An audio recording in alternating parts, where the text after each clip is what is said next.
네. 우리 지난 시간에 인구 구조에 대한 얘기까지 했죠.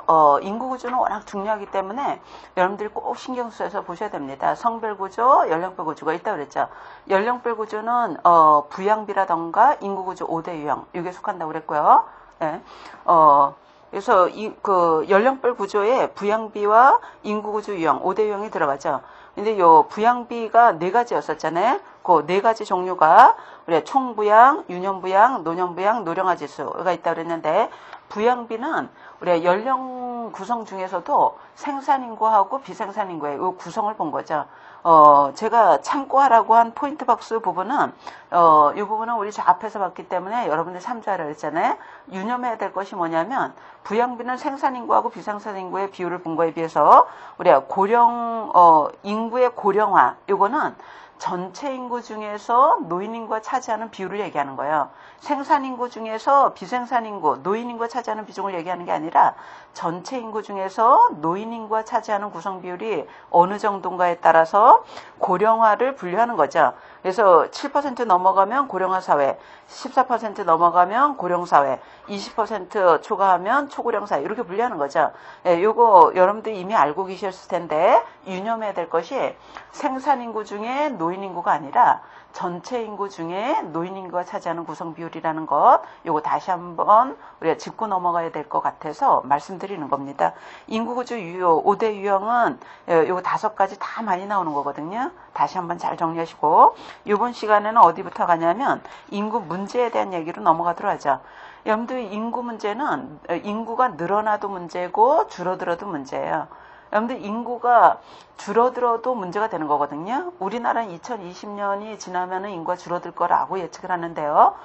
인구가 줄어들게 되면은 여러분들 출산율이 떨어지니까 생산 인구가 줄 거고 생산 인구가 부족해지면은 결국 우리가 부양해야 되는 생산 인구가 줄기 때문에 사회 부담 능력이 떨어지는 거죠. 그래서 결국 부양 부담이 온다는 문제가 옵니다. 그래서 인구가 감소해도 우리가 생산인구가 줄기 때문에 부양 부담이 올라가서 문제가 되는데 우리 교재에서의 인구 문제는 뭐 중심으로 설명했냐면 인구 감소 문제보다는 증가 문제를 다루고 있어요. 그래서 우리 교재는 증가 문제를 주로 위주로 다뤘는데 교재에서 다루지 않았어도 감소 문제도 있다는 것도 알아주셔야 되죠. 그러면은 우리 교재 한번 보도록 하죠. 인구 문제의 보건의료적인 측면에서 나있죠. 여러분들 인구가 늘어나도 문제, 줄어들어도 문제인데 여기서는 인구의 증가 문제 위주로 다루고 있죠. 여러분들 인구가 과다, 즉 밀집된다. 이렇게 되면 어떤 문제가 있냐면 식량은 부족, 환경은 오염, 의료시설은 부족이겠죠. 부족. 거기다가 우리가 출산율이 우리가 인구가 증가하는 경우에는 출산율이 높을 거 아니겠어요?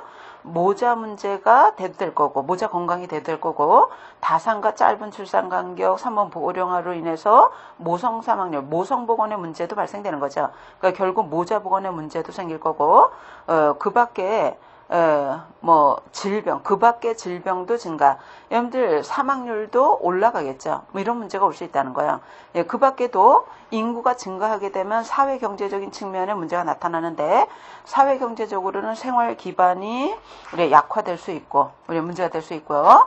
예, 경제적으로는 결국 부양해야 되는 비부양 인구가 많아지는 거기 때문에 경제적으로도 소득순이 떨어질 거고 소득순이 떨어지면은 투자 비용도 절기 때문에 경제 성장이 둔화될 거고 결국은 인구가 또 도시로 집중되다 보니까 교통난, 주택난 이런 것들이 야기될 거라는 거예요. 예, 그래서 인구 문제는 우리 교재는 우리가 증가 문제 위주로 제시했다라고 보시면 되겠죠. 근데 우리 교재에서 다루지지 않은 증가 문제 우리가 한 2가지 정도는 다시 한번 짚어볼 필요가 있을 것 같아요. 여러분들 인구 문제가 우리가 증가도 문제가 되는 거고, 그죠? 감소도 문제가 되는 거잖아요. 우리 교재는 인구 증가 문제를 주로 다루고 있죠. 요 증가 문제 우리 여러 가지를 다뤘는데 그 중에 우리가 좀 몇 가지 더 추가하자면 우리 인구 역도태라는 게 발생합니다. 인구 역도태. 어디 빈 공간에다 쓰세요. 인구 역도태 이렇게 쓰시고. 여러분들 이 인구 역도태라는 게 뭐냐면 인구의 질이 떨어지는 현상을 역도태라고 합니다. 증가될 때 왜 역도태 되는가 봤더니, 여러분들 인구가 증가할 때 보면은 상류층에서 증가하는 게 아니라 대부분 사회경제적으로 낮은 층에서 인구가 증가합니다. 이렇게 되면은, 우리 빈익빈 부익부, 즉, 이 격차가 커지게 되는 거예요. 사회경제적인 차이가 더 커진다는 거예요. 그래서, 우리가 인구, 사회경제적 수준 낮은 층의 인구가 많아지고, 높은 층의 인구나 오르는 적더라는 거예요. 그렇게 되면은, 여러분들 인구가 증가되면, 사회경제적 수준이 낮을수록, 질병률이 높습니다. 질병률도 높고, 질병률이 높으니까 사망률도 높을 것이고, 평균 수명은 떨어질 수가 있는 거죠. 다시, 인구 역도태는 대부분 인구가 증가할 때 사회경제적으로 낮은 층에서 인구가 많이 증가되잖아요. 증가되는 현상에서 나타나는데, 그렇게 되면은 사회경제 수준이 낮은 층의 인구가 많기 때문에 질병률 올라가요. 질병률 올라가죠. 우리가 사망률 증가됩니다. 결국 평균 수명은 떨어질 수밖에 없는 거죠. 결국은 등등등 인구 집단의 삶의 질의 수준이 저하되더라는 거예요. 이런 현상을 인구의 역도태다 이렇게 얘기한다는 것 알아두셔야 되고, 또 하나 기억하셔야 되는 것이, 여러분들 인구가 증가할 때 총 부양비가 우리가 증가합니다. 부양비 증가. 이 부양비가 증가되는 이유는 노인 인구가 많아서가 아니라 유년 인구가 많아서 그런 거예요. 우리가 생산 인구가 부양해야 되는 유년 인구가 많기 때문에 우리가 부양비가 증가되는 거죠. 부양비가 증가되면 소득은 감소될 거고, 결국은 이것이 경제 발전에 저해 요인으로 작용될 수 있다는 거예요. 이런 현상이 발생될 수 있구나 하는 것. 그래서 우리 교재에 인구 증가로 인해서 나타나는 문제점 여러 가지 제시했는데, 이 부분은 더 이렇게 더 추가해서 참조해 주시면 될 것 같고요. 감소 문제는 우리 교재에서 다루지 않았는데, 여러분들 출산율이 떨어진다. 유년 인구가 줄고 곧이어서 생산 인구가 감소할 수밖에 없는 거예요. 생산 인구가 떨어질 거고, 생산 인구가 줄게 되면은 결국은 사회에 부담할 수 있는 능력이 있는 사람들이 줄기 때문에 부담은 우리가 더 증가될 거라는 거죠. 예? 그래서 부양의 부담은 우리가 노인 인구는 많아지는데 부양해야 될 사람은 적어지기 때문에 부양 부담이 더 커지는 그런 문제점들이 올 거다. 이렇게. 그래서 인구 문제는 교재에 있는 내용에다가 몇 가지 더 추가해서 본 거고요. 그다음 인구 정책에 대한 얘기로 이제 넘어가도록 하죠. 예, 인구 정책. 우리가 인구 정책이라는 것은 말 그대로 요 인구에 관한 정책을 얘기를 하는 거예요. 우리가 인구에 관한 정책을 얘기하는데, 그 나라나 그 사회가 원하는 방향으로 가도록 하기 위한 정책을 얘기를 하는 거죠. 근데 요 인구 정책, 우리 문제가 다뤄질 때 어떤 것들이 다뤄지냐면, 인구 정책은 크게 둘로 나눌 수 있다는 거예요. 조정의 정책이 있고요. 조정 정책이 있고, 대응의 정책이 있습니다.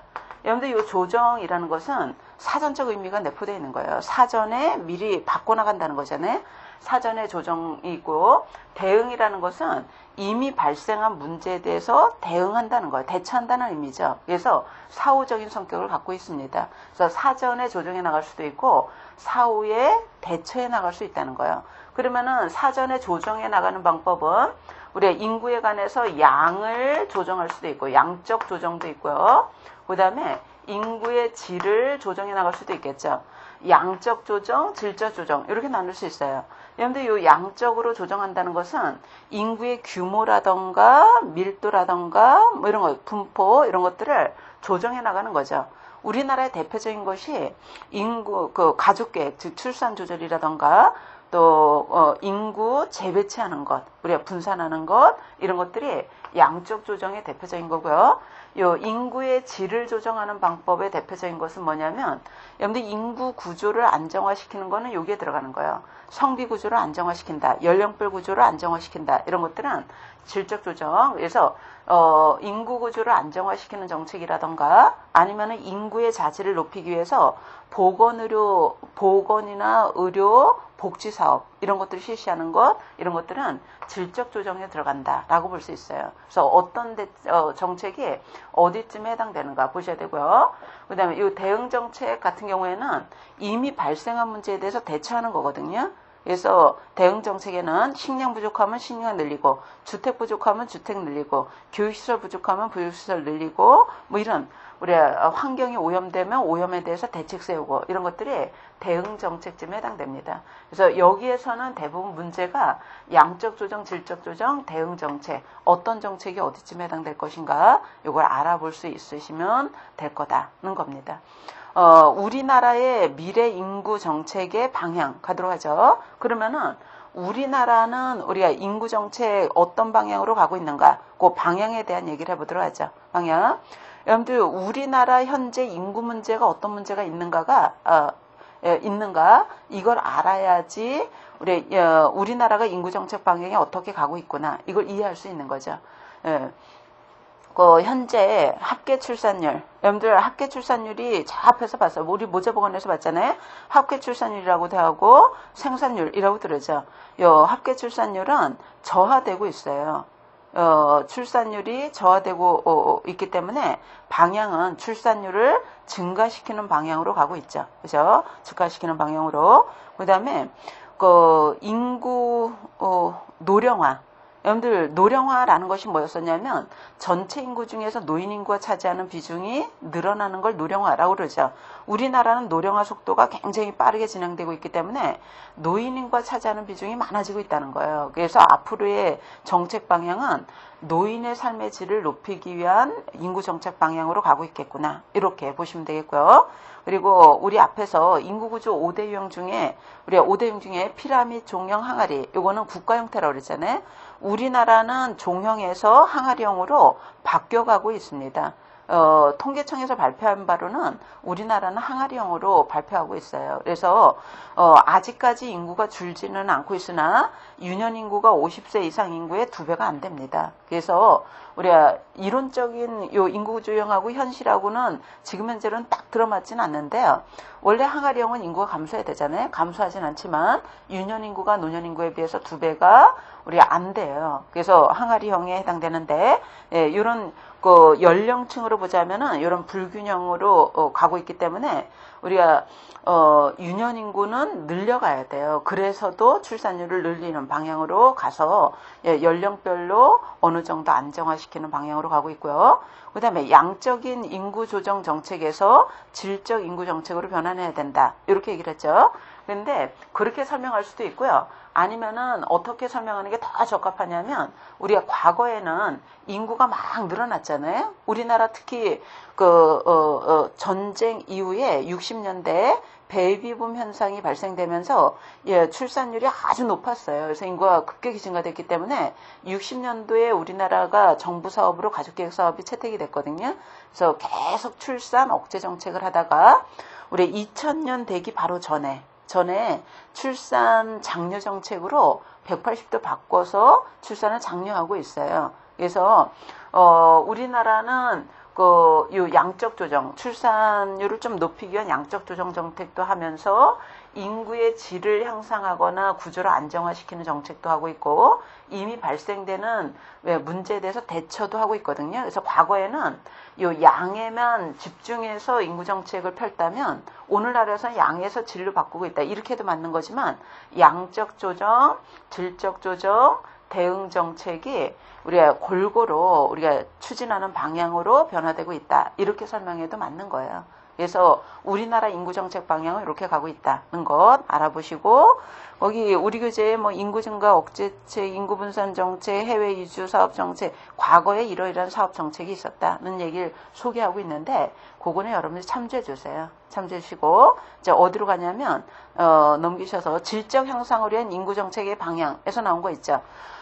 그러면은 우리나라는 양적, 질적, 대응 정책, 균형 있게 인구 정책을 펼치고 있는데, 특히 인구의 질을 향상하기 위한 인구 정책 방향은 어떤 방향으로 가고 있냐면, 노령화에 따른 사회적 부담에 대해서 대비하는 방향으로, 그 다음에 자녀의 질적 수준 향상을 위한 교육의 질적 수준을 향상하는 방향으로, 그 다음에 고용기회는 확대하는 방향으로 또 핵가족화에 따라서 우리가 그 주택 수요의 폭발적인 증가에 따른 대처해 나가는 방향으로 또 국민경제 공급 능력 확충을 위한 자본 형성 방향으로 등등등으로 가고 있겠죠. 근데 교재에서 이렇게 설명했는데요. 우리가 좀 더 자세한 내용은 여러분들 자료로 올려드릴 거예요. 2차 저출산 고령사회 기본계획 해서 자료를 올려드릴 텐데 우리나라의 이 인구에 관한 정책을 5년마다 우리가 정부에서 수립하도록 하고 있고요. 지방에서는 그에 따라서 세부 계획을 수립해서 시행하도록 하고 있거든요. 우리가 정부에서 수립하는 인구 정책, 우리나라는 출산율은 떨어지고 있고 고령화되고 있기 때문에 우리나라에서는 인구 정책이 저출산 문제를 해결하면서 고령화에 대비해 나가는 정책이 필요합니다. 그래서 저출산, 고령화, 우리가 종합계획, 기본계획이라는 것을 수립하도록 되어 있어요. 기본계획을 우리가 수립하도록 되어 있다는 것. 우리나라 2005년도, 2000년도, 제가 정확히 연도는 기억을 못하겠는데, 2000년 이후에 저출산 고령화 기본법이라는 것을 만들었어요. 저출산 고령사회를 위한 비본법이라는 법을 제정하면서 저출산과 고령화에 대한 우리가 기본계획을 정부에서 수립하도록 되어 있거든요. 일명 이걸 뭐라고 그러냐면 세로맞이 플랜이라고 합니다. 세로맞이 플랜이라고 부르고 있어요. 그래서 이 세로맞이 플랜이 우리가 1차가 2005년도에 수립돼서 2010년도까지 시행됐고요. 2011년도부터 시행되고 있는 것이 세로맞이 플랜 2015예요. 2015. 그러니까 2011년부터 2015년까지 우리가 적용하는 저출산 고령사회 기본계획이라는 거죠. 그래서 지금 현재 우리 2차 저출산 고령사회 기본계획, 즉 세로맞이 플랜 2015가 시행 중입니다. 시행 중. 그래서 요거 내용을 보면은 우리나라가 지금 인구 정책, 우리 인구에 대한 정책 방향이 어떤 방향으로 가고 있는가, 요걸 알 수 있거든요. 그래서 요거는 자료로 올려드릴 텐데 2차 저출산 고령사회 기본계획 정부가 발표한 자료에 보자면은 크게 일단 세 가지 분야의 기본계획을 발표했어요. 첫 번째 분야가 출산 양육에 유리한 환경 조성 분야. 그러니까 출산율을 더 높이겠다는 거 아니겠어요? 출산 양육에 유리한 환경 조성 분야. 두 번째 분야가 뭘 발표했냐면 고령사회 삶의 질 향상 기반 구축 분야, 이렇게 분류했거든요. 그러니까 노인 인구가 많아지기 때문에 고령사회에 있어서 노인의 삶의 질을 향상하기 위한 기반을 구축하는 분야 제시했고, 그 다음에 세 번째 분야로는 우리가 성장 동력 확보 및 분야별 제도 개선 분야, 이렇게 발표했습니다. 여러분들 저출산 고령사회 문제가 우리 출산과 고령, 노인 인구의 문제만으로 국한되지 않더라는 거예요. 출산율이 떨어지고 노인 인구가 많아지게 되면은 경제 성장에도 문제가 되거든요. 그래서 성장 동력을 더 확보하면서 그러기 위한 분야별 제도 개선 분야도 사업 안에 포함됐습니다. 그래서 세로맞이 플랜 2015 크게 세 개 분야로 나눠져 있는데요. 첫 번째 분야가 출산 양육에 유리한 환경 조성 분야잖아요. 여러분들 보건소에서 활동하는 간호사 같은 경우에는 가족계획 사업에 참여하는 간호사는 저출산 고령사회 기본계획에 따라서 우리가 그 가족계획 사업 실시하고 있죠. 출산 양육에 유리한 환경 조성 분야와 관련된 사업이 주로 간호사와 많은 관련성이 있는 사업이에요. 그래서 출산 양육에 유리한 환경 조성, 지금은 출산율을 높이기 위한 유리한 환경 조성 사업을 진행 중인데, 구체적인 사업으로는 우리가 출산율을 높이기 위해서 출산 양육에 유리한 환경 조성하기 위한 세부 분야로는 일과 가정의 양립 일상화, 일도 하고 가정생활도 가능하도록 양립이 일상화될 수 있는 정책 들어가 있고요. 그다음에 출산, 결혼, 양육 부담을 경감시키는 정책 들어가 있고, 또 아동 청소년의 건전한 성장 환경 조성하는 것 분야 들어가 있죠. 그래서 출산이나 양육에 유리한 환경 조성을 하기 위해서 요 세부 분야 세 가지, 그에 따른 아주 더 구체적인 분야를 제시했는데, 여러분들 참고 자료 올려드린 거에서 중째까지는 모르셔도 분야 사업은 알아두셔야 돼요. 요거 시험 문제로 나옵니다. 분야 사업. 그 다음에 크게 두 번째 분야가 뭐였었냐면 고령사의 삶의 질 향상을 위한 기반 구축 사업이 있잖아요. 그죠? 요 세부 분야로는 베이비붐 세대의 고령화 대응 체계 구축하는 것, 또 안정되고 활기찬 노후 생활 보장하는 것, 고령 친화적인 사회환경 조성하는 것, 이렇게 세 가지 사업을 제시했고, 그에 따른 세부 사업을 제시했는데, 중점 과제까지 모르더라도 요 세부 사업까지는 정리하셔야 돼요. 예. 그 다음에 우리가 세 번째 분야가 성장 동력 확보 및 분야별 제도 개선 분야였었잖아요. 예, 요거에 관한 내용도 분야 사업은 요 꼭 알아주셔야 됩니다. 그래서 요 세로맞이 플랜 2015 같은 경우에는 문제에서 활용되는 내용이에요. 그래서 우리가 참고 자료를 올려드릴 텐데 중점 과제는 참조하시고 분야 쪽을 꼭 보세요. 요거는 문제로 다뤄질 수 있다는 것 말씀드립니다. 예, 그 다음에 이제 우리가 어디로 들어갈 거냐면 가족계획에 대한 얘기로 이제 넘어가도록 하죠. 가족계획 봅시다.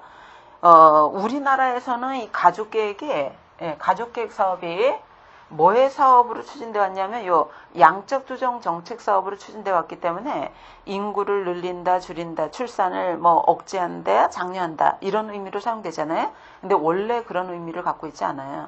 여러분들 가족계획이라는 것이 원래 갖고 있는 의미는 우리가 가족을 계획적으로 미리 형성하자 이런 뜻을 갖고 있습니다.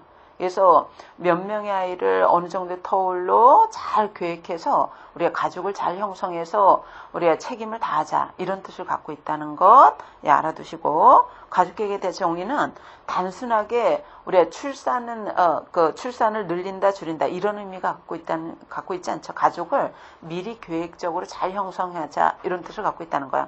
그러면 가족계획은 왜 필요한가? 우리 교재 보시면은 모자가 건강하려면은 우리가 계획적으로 이 가족을 계획하는 것이 우리가 모자 보건 측면에서도 바람직하고요. 그다음에 여성의 삶의 질을 향상하는 데도 꼭 필요한 사업입니다. 예, 거기다가 국가로 보자면은 이 가족계획 사업을 통해서 경제 수준 향상, 생활 양식 개선을 우리가 촉진할 수 있는 그런 측면도 있고요. 그러니까 경제 수준을 좀 더 향상하는 사업과도 관련되어 있기 때문에 우리가 꼭 이 가족계획 사업 같은 경우는 정부 부처로 보자면 보건복지부하고만 관계 있는 게 아니라 경제부처라던가 기획부처라던가 다 관련성이 있는 거예요. 그래서 경제발전 위해서도 꼭 필요하다는 거고 거기다가 우리나라 같은 경우에는 남아선호선이 있기 때문에 인국유산율이 높잖아요. 그래서 우리가 원하는 가족계획을 미리 가족을 계획해서 형성하게 되면 우리가 이런 인국유산율 이런 것도 많이 줄이기 때문에 우리의 윤리, 즉 생명윤리적인 측면에서도 필요한 사업이라고 볼 수 있다는 거죠. 그래서 이 필요성에서는 어떤 얘기를 하려고 그러냐면 이 가족계획 사업이라는 것이 꼭 우리가 보건 사업에서만 필요한 게 아니라 우리의 여성의 삶의 질, 경제 수준 향상, 뭐 생명윤리관 확립하는 것 등등등 우리의 여러 차원에서 필요하구나 이렇게 보시면 되겠어요. 그러면은 가족계획 사업 내용은 어떤가? 여러분들 내용은 우리가 뭐 위주로 설명한 거냐면 가족계획 사업의 필요성이 여러 측면이 있잖아요. 근데 우리가 다루는 학문이 보건학이기 때문에 우리가 여기서의 가족계획 사업은 어떤 측면에서 다룬 거냐면 우리가 보건적인 측면에서의 가족계획 사업 내용이에요. 우리가 단순히 뭐 인구수를 늘린다 줄인다 이런 의미의 내용이 아니라 모자가 건강하기 위해서는 가족계획 사업 내용 우리가 어떻게 가족계획 사업하는 게 바람직한가를 설명하고 있는 거죠. 우리가 첫 번째로 우리가 가족계획 사업 내용에 우리가 사실은 가족계획 사업은 가임 부부만 대상이 아니라 불임 부부도 대상입니다. 그래서 불임 부부는 임신 가능하도록 하는 게 가족계획 사업 내용일 거고 우리 교재는 뭐 중심으로 설명했다고 보셔야 되냐면 우리가 가임 부부를 대상으로 하는 가족계획 사업 내용을 제시했다고 봐야 되는 거죠. 우리가 가임 부부를 대상으로 가족계획 사업할 때 모자가 건강하도록 하기 위해서는 우리가 첫 번째로 결혼 연령은 어느 시기가 좋다고 얘기하냐면 우리 교재 보시면은 빠를수록 좋다, 뭐 이런 것들이 나왔는데, 무조건 빠를수록 좋은 게 아니고요. 사실은 10대도 위험률이 높고 30대 넘어가도 위험률이 높거든요. 그래서 우리 결혼은 20대분만이 가능하도록 우리 20대에 하도록 하는 것을 권장합니다. 가족계획 사업에서는 그렇게 이해하시면 될 것 같고, 그 다음에 초산 연령, 첫 번째 아이 낳는 연령도 우리 20대가 가장 바람직한 거로 알려져 있어요. 10대도 위험성이 높고 30대도 위험성이 높다라고 그랬죠. 그래서 초산은 결혼을 했다면 일찍 하도록 우리가 권장하는데, 그 이유가 불임증도 미리 발견해서 치료할 수 있고, 그 다음에 난산율도 줄일 수 있고, 자녀의 터울도 조절할 수 있는 여유가 되고, 자녀 양육의 책임도 다 할 수 있기 때문에 결혼했다면 초산 연령은 일찍 가급적 20대 하도록 권장하고 있고요. 그 다음에 출산 간격, 여러분들 출산 간격, 터울은 요즘에는 뭐 출산 장려하기 때문에 연년생으로 낳는 사람도 많지만 보건학적으로는 바람직하지 않은 걸로 알려져 있어요. 바람직한 거는 3년 전후입니다. 이게 왜 그러냐면 임신기간, 회복기간 이런 것들 다 포함했더니 평균 3년인 걸로 알려져 있어요. 그래서 그 터울은 모자보건 차원으로 보자면 3년 전후가 바람직하다 이렇게 볼 수 있겠고요. 그 다음에 횟수, 요즘에 출산 장려 정책을 국가가 펼치고 있기 때문에 횟수가 많으면은 좋은 것처럼 홍보하고 있지만, 사실은 모자보건 차원에서 보자면 출산 횟수는 3회 이상 넘지 않는 게 바람직한 거로 알려져 있습니다. 예. 너무 많게 돼도 위험성이 높기 때문에 우리가 3회 정도까지 1, 2명 또는 3회 이내가 적절하다라고 알려져 있고요. 모자보건 차원에서. 그 다음에 출산 계절. 여러분들 계절을 계획하기는 굉장히 어려움이 있으나, 계절은 우리 통계적으로 보자면 모자 사망률, 모성과 영유아 사망률은 출산 계절하고도 어느 정도 연관성이 있는 걸로 알려져 있거든요. 그래서 직접적인 연관은 아니더라도 통계적으로 관련성은 있는 걸로 알려져 있어요. 그래서 봄, 가을에 출산한 경우가 사망률이 적고요. 겨울이 제일 높고 그 다음에 여름으로 알려져 있습니다. 그래서 가급적 계획할 수 있다면 봄, 가을에 출산할 수 있도록 계획하는 것, 봄이 가장 바람직한 거로 우리 알려져 있어요. 봄에 출산하는 경우가 영아 사망률이 가장 적은 거로 알려져 있습니다. 그 다음에 임신섭생은 읽어보시고, 그래서 우리가 가족계획 사업 내용이 우리가 사실은 불임증 부부, 가임 부부 다 대상이 될 수 있는데, 우리 교재는 가임 부부 대상으로 위주로 제시되어 있구나 이렇게 이해하시면 되겠어요. 그 다음에 가족계획 방법으로 가도록 하죠. 원래 가족계획이라고 하는 것이 무조건 출산을 줄인다, 늘린다 이런 게 아니라 그랬죠. 원하는 계획을, 우리가 가족을 사전에 계획적으로 형성하자는 거잖아요. 몇 명을 낳을지, 터울을 어떻게 할지 이런 것들을 미리 계획하라는 거야. 그러면은 가족계획 방법이라고도 볼 수 있고 수단이라고도 볼 수 있는데, 가족계획을 하기 위한 중요한 수단이 결국은 피임법인 거죠. 그래서 피임법은 가족계획의 목적이 아니라 수단이다 이렇게 볼 수 있습니다. 그러면 이 가족계획의 수단인 피임법이 갖춰야 될 조건은 효과는 좋아야 될 거고, 그 다음에 안정성이라 그랬는데 영어로 safety잖아요. 그러니까 안정은 스타빌리티니까 안정이라기보다는 안전이라고 번역하는 게 맞겠죠. 안전, 무해성을 얘기하는 거고요. 그 다음에 보건성. 우리 임신을 다시 원할 때는 복원이 가능해야 되겠죠. 보건성 이렇게 해도 되고, 원할 때 임신이 가능하도록 복원이 되려면 피임 효과 기간은 영구적이면 안 되겠죠. 일시적이어야 돼요. 그래서 보건성 내지는 기간으로 따지자면은 일시적이어야 된다는 거예요. 영구적이지 말고. 그 다음에 받아들일 수 있어야 되겠죠. 수용성. 비용이 많이 들면 안 돼요. 경제성도 있어야 됩니다. 그래서 피임이 갖춰야 될 조건 쭉 알아두시되, 특히 유념해야 될 것이 보건성, 즉 일시성을 갖추는 피임법이 좋은 조건이구나. 이렇게 영구적인 피임법보다는 이게 좋은 조건이다. 이거 알아보시고, 그러면 피임 방법은 우리가 구분하기 나름이잖아요. 효과 기간에 따라서 분류하자면 영구, 일시 이렇게 분류하는 거고요. 원리로 따지자면은 물리적, 화학적, 뭐 호르몬, 뭐 위과적 이런 식으로 분류하는 거고, 뭐 교재 나오지 않았지만 성별로 분류하자면 남성 피임, 여성 피임 이렇게 분류하는 거고, 그 다음에 뭐 인위적인 독을 쓰는가 안 쓰는가에 따라서 분류하자면 자연 피임법이다, 인위적인 피임법이다 이런 식으로 우리가 피임법을 분류하는 방법은 여러 가지가 있는데, 가장 널리 이용하는 것이 효과 기간에 따라서 분류하고 있어요. 그래서 일시적, 영구적 이렇게 분류합니다. 그러면 우리 교재에 우리 피임 방법의 종류와 장단점 해서 소개했는데, 우리가 깨알 같은 글씨로 그죠? 3페이지에 걸쳐서 표가 정리되어 있잖아요. 이거를 다 알아둬야 되는가? 다 알아두면 좋습니다. 그러나 이거 문제를 대비하시는 분들은 좀 더 효율적으로 시간 많이 투자하지 않으면서도 문제 포커스를 잘 맞춰주는 것이 핵심 아니겠어요? 그래서 이 피임 방법은 다 알아두면 좋겠지만 문제로 주로 많이 출제되는 걸 우선순위로 알아두시고 나머지는 간단하게 살펴보시는 선에서 넘어가셔도 크게 무방할 것 같아요. 그죠? 그래서 이 피임 방법에서 우리가 출제가 많이 되는 피임법은 뭐냐면 여러분들 피임법 중에서도 요 WHO가 제시한 3대 피임법이 있어요. 그래 3대 피임법이 뭐냐면 예전에는 가장 권장하는 게 경구 피임약이었었는데 우리가 80년대 이후에 전 세계적으로 성병이 다 증가세거든요. 그래서 1위가 콘돔이에요. 1위가 콘돔, 2위가 그래 경구 피임제, 3위가 자궁내 장치입니다. 장치. 그래서 일단 시험 문제는 요 3대 피임법 위주로 나와요. 근데 그 중에서도 요건 남성 피임법이고 요건 여성 피임법이잖아요.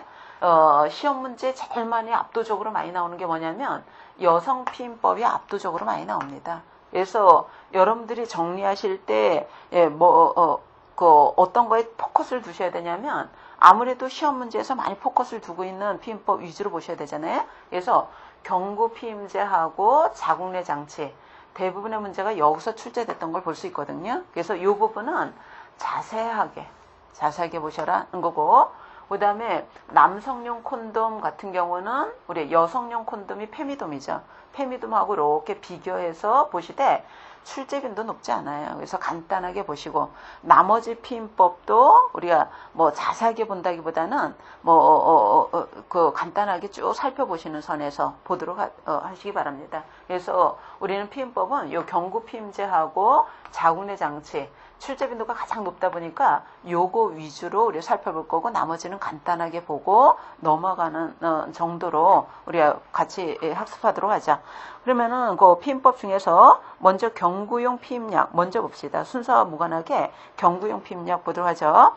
여러분들 경구용 피임약 같은 경우에는 피임의 원리가 배란 억제예요. 배란, 난자가 나오지 못하도록 해서 우리 피임하는 거고, 장점을 보자면 피임 효과가 아주 높습니다. 정기적으로 복용만 하면 거의 100%에 가깝다고 그래요. 99.8, 이 정도입니다. 그래서 피임 효과가 아주 우수하다는 것이고요. 그 다음에 장점에 써 있지 않는데 월경 주기가 불규칙한 여성도 자동 조절돼요. 이런 장점이 있죠. 그에 비해서 단점이 있어요. 여성용 이 경구 피임약 같은 경우는 주성분이 프로게스테론, 일부가 에스트로겐이 함유되어 있는 호르몬제입니다. 호르몬제다 보니까 부작용도 있더라는 거예요. 그래서 부작용은 우리가 프로게스테론이라는 것이 체액을 저류시키는 효과가 있다고 그러거든요. 그래서 체중이 증가되고 혈압이 올라가고 심장에 부담이 되고 이런 문제가 있습니다. 그래서 이런 부작용이 있을 수 있다는 거고요. 그러면은 요 경구 피임제 우리 경구 피임제 어디에 더 보충 설명되어 있냐면 우리가 포인트 박스 있죠. 맨 끝 부분에 포인트 박스 부분 보시면은 경구 피임제의 복용 방법이라던가 주의점이라던가 금기증 이렇게 소개하고 있는데 요 금기증 꼭 알아두셔야 돼요. 우리 절대 금기증이 있고 상대 금기증이 있죠. 여러분들 절대 금기증 같은 경우에는 일단 순환기계에 문제가 있으면 절대 금기예요.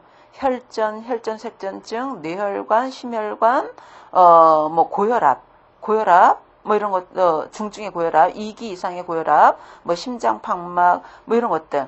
그 다음에 여성암이 있어도 절대금기입니다. 그러니까 순환기계통의 질병이 있다던가, 여성암, 자궁내망암이라던가, 유방암이라던가, 여성암이 있어도 절대금기. 그 다음에 이게 강력한 호르몬제다 보니까 간에 큰 부담을 주거든요. 과거에 간 기능에 문제가 있었다. 간질환을 앓았던 여성은 절대금기입니다. 그래서 절대금기증 꼭 알아주셔야 되고요. 상대금기증은 상대적으로 고려할 수 있는데 이건 읽어보세요. 읽어보실 것. 그래서 경구 피임약에 대한 포인트 박스 내용도 꼭 읽어보셔야 됩니다. 금기증 꼭 알아주셔야 돼요. 예. 그래서 절대금기증이 있기 때문에 이 의사의 처방이 반드시 필요하다 그래서 우리가 얼마 전에 요 전문 의약품으로 분류됐다가 약사의 반발로 다시 일반 의약품으로 바뀐 거예요. 그래서 어쨌든 요 경구피임약의 금기증까지 잘 정리하시고 경구피임제는 잘 나온다는 거 알으시고요. 그 다음에 순서와 무관하게 우리가 어디로 가냐면 그 자궁내 장치로 갑니다. 우리가 자궁내 장치. 자궁내 장치 제일 많이 나오는 게 경구피임제하고 자궁내 장치라고 그랬잖아요. 그래서 자궁내 장치 먼저 보도록 하죠. 여러분들 자궁 안에 기구를 넣어서 피임하는 방법인데 피임의 원리를 볼 것 같으면은 수정란이 자궁내 와서 착상되지 못하도록 하는 원리를 이용한 거예요. 착상 방지가 피임의 원리고요. 장점은 한 번 사입하면은 장기간 피임의 효과가 있죠.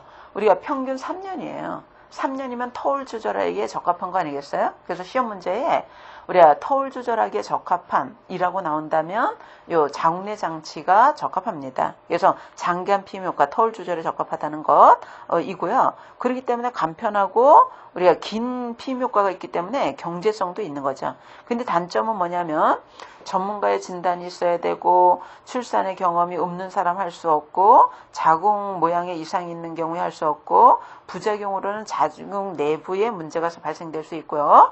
예, 이런 문제가 있다는 거예요. 그래서 이 자궁내 장치도 금기증이 있어요. 우리 포인트 박스 부분 보시면은 그 자궁내 장치의 금기 대상자 그래서 우리가 9장 맨 뒷부분 있잖아요. 뒷부분에 보시면 자궁내 장치 금기 대상자 우리 임신 경험이 없거나 임신이 의심됐을 때 금기 골반 안에 문제가 있으면은 금기예요. 감염이 있거나 기형이 있거나 종양이 있거나 이런 경우 금기.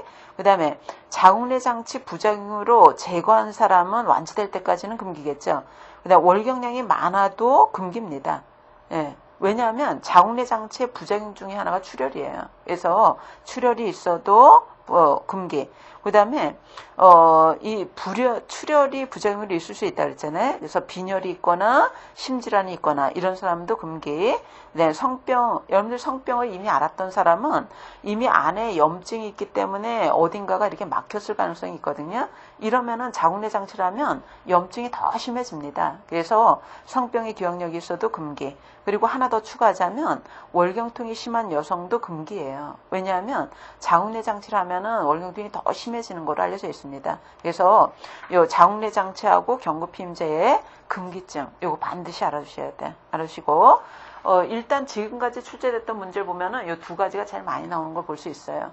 예, 그 외에 여러분들 콘돔하고 페미돔은 이렇게 비교하면서 장단점 좀 이렇게 한번 읽어보세요. 읽어보시고 우리 다시 앞에 피임법 종류 우리 앞부분에 보시면은 자연피임법이라는 게 있잖아요. 우리가 피임법 분류할 때 인위적인 도구를 쓰는가 안 쓰는가에 따라서는 자연적, 인위적 이렇게 분류할 수 있다 그랬죠. 자연적인 피임법은 어떤 도구를 쓰지 않으면서 임신 가능 기간을 찾아내서 자연적으로 피하는 방법을 얘기합니다. 주기를 이용하면 월경주기법이라고 그러는 거고 체온을 이용하면은 기초체온법이라고 그러는 거고 점액을 이용해서 찾아내서 피하면 점액관찰법, 질외사장법 이런 것들이 자연피임법에 들어가는 거예요. 근데 우리가 이 중에서 여성이 하는 자연피임법이 월경주기, 기초체온, 점액관찰법 이런 것들이죠. 근데 이 자연피임법은 자세하게 본다기보다 일단 이렇게 묶어서 우리가 이 자연피임법의 장점은 뭐냐? 어떤 도구를 쓰지 않죠. 우리가 도구를 쓰는 피임법은 금기증이 있기 마련이거든요. 그래서 자연피임법은 어떤 금기증이 없죠. 어떤 부작용이 없다는 거 이게 장점인데 단점은 뭐냐? 우리가 임신 가능 기간을 찾아내서 피하는 거기 때문에 실패율이 높습니다. 그래서 실패율이 높다는 건 이게 단점이에요. 그래서 실패율을 낮추려면은 이 자연피임법은 주기가 일정한 사람에 한해서 적용하는 게 바람직합니다. 그래서 그런 단점이 있다더라는 걸 알아주시고 나머지 피임법은 자세하게 볼 필요는 아직까지는 없어 보여요. 그래서 나머지는 참조 수준으로 보시기 바랍니다. 참조로 보시고요. 그래서 9장은 이렇게 해서 마무리 짓도록 하고요. 조금 쉬었다가 다음 장 우리가 10장 환경보건으로 넘어가도록 하죠.